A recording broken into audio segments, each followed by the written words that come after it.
Hey there, swing plane, swing path, club head path. I don't care which way you say it. You're having problems hitting a draw, hitting a fade, understanding what all that means, feel versus real. We've talked a little bit about that in my past videos. Today we're going to learn how on the downswing, how we should feel a certain thing to produce a baby draw or a baby fade. Stay tuned.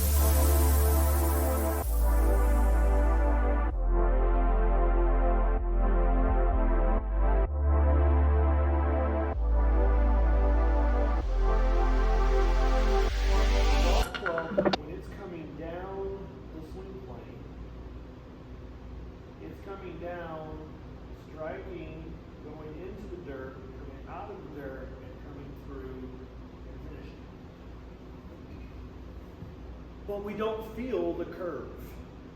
What do we feel? We feel straight back and straight through.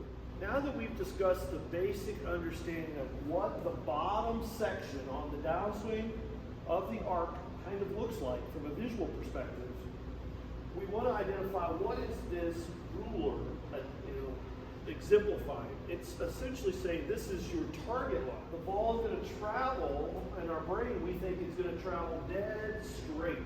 So we're going to talk about curving the ball slightly. That's either curving the ball from left to right for a right-hander. Curving the ball left to right, which would be a cut for a right-hander, or curving the ball right to left would be a draw for a right-hander, and it's just the opposite for a left-hander. So the ball should start on this target line. It should start, if I want to hit a baby draw, it should start a little right of the target line and have enough side spin, curvature spin, to bring it back to the straight line. So from point A to point B, it's a straight golf ball. But how it got there was a little different than what we're trying to do. And I think so many golfers fall into this trap of taking the club, we talked about this in my putter video, taking the club straight back and straight through. They accept that it's probably not doable in a golf swing, but they're still trying to hit the back of the ball. We don't hit the back of the ball if we're trying to hit a baby draw. We hit the inside quadrant of the ball, but we're going to describe that right here about our perception, what we feel, and how we're visualizing the swing path to actually go, what direction it's going in. And we're going to use a baseball analogy here, a baseball diamond. So when you're looking at a baseball diamond, what do you see on that diamond? You see a guy at home plate. This would be this guy here at home plate in a baseball stance. And then directly in front of him is the pitcher. And then directly behind the pitcher is the second base. So when we're swinging a golf club down plane, we need to think about swinging the golf club head, the sweet spot, to hit the inside quadrant in the direction of not where second baseman's played, not where second base is played. It's where the second baseman is playing. This is for a right-hander. It would be where the shortstop is playing for a left-hander. So, I take my stance, I take it back, and on the downswing, I feel, and directionally, I'm trying to go towards where the second base man is playing. Okay? Now this is to give you a description, a visual description, and it's giving you a feel so that your golf club comes from the inside of target line. So, I set it to the golf ball. I take the club back to the top of my golf swing. Again, I'm feeling the club head, the sweet spot. I'm not trying to hit the back of the ball. But a little tip is that when you swing in this direction, you're should be automatically rotating the club face, which helps create that side spin of right to left. But that'll be a different video. Right about here, I'm feeling like I'm doing this. So that's an extreme feel. But I'm actually doing strike this.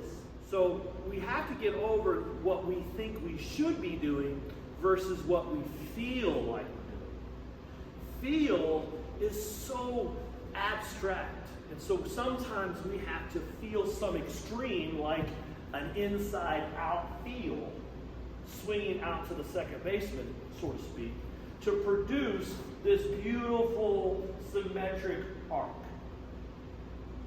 That's the big problem with swing playing issues with a lot of golfers, is that they think they should feel what they're actually doing. No, and in this case, we're feeling the extreme of an inside-out feel, which is producing an actual golf shot that has a normal arc. Now, if you see that shot, you can see it started, once that thing goes away, you can see this golf shot started a little right of my target. That's my target line.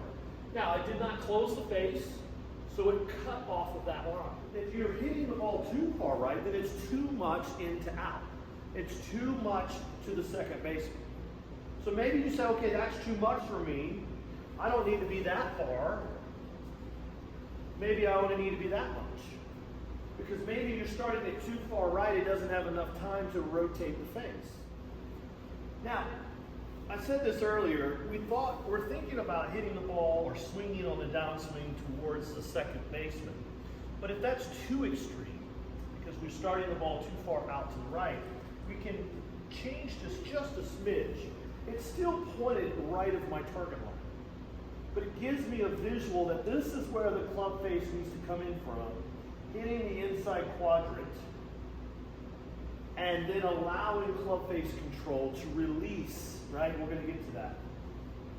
Now I go back to that, feel like I'm swinging from the inside out to where the second baseman's playing, and then I just release the golf, release the club head. So you can see this one did not release quite like I wanted to. It cut off of that line, or it fell off of that line. The good news is I started it right at my target. So now all I have to do is work on my club face rotation speed, and then I can turn it over. Now that one's starting to turn over just a smidgen. That just took a little bit of awareness, but I still kept the same exact path. Let's get back to this. Let's really emphasize path first. That's the most important. And then not worry so much about my club face control. There it is. Starting it right at my target line, falling back, almost directly on the target. I could not get there until I fixed my path. The path comes first. Then club face rotation comes second. So I hope this was beneficial to you. It gives you a deeper understanding of a priority number one, swing path. Priority number two, club face rotation. One thing I forgot. What if I want to hit a cut off of this setup? Well, we talked about hitting the inside quadrant. Well, it's not going to be very conducive to hit the inside quadrant and hit a cut. That'll be a block. So in this case, we do want to hit the back side of the ball and have the face slightly open to target. That means the face doesn't have to rotate as much as it did when I was swinging a little bit into out. So instead of trying to hit the inside quadrant, if I'm rotated, I will hit the back of the ball. See that? So we're going to set up normal, open the body, that it will automatically, even though I'm still trying to hit the inside quadrant, because I'm rotated, I'm going to hit the back face or the back side of the ball. And then I'll have my face not rotate as much. That should pull the ball left to target with an open face that will cut it from left to right. Let's see how I do.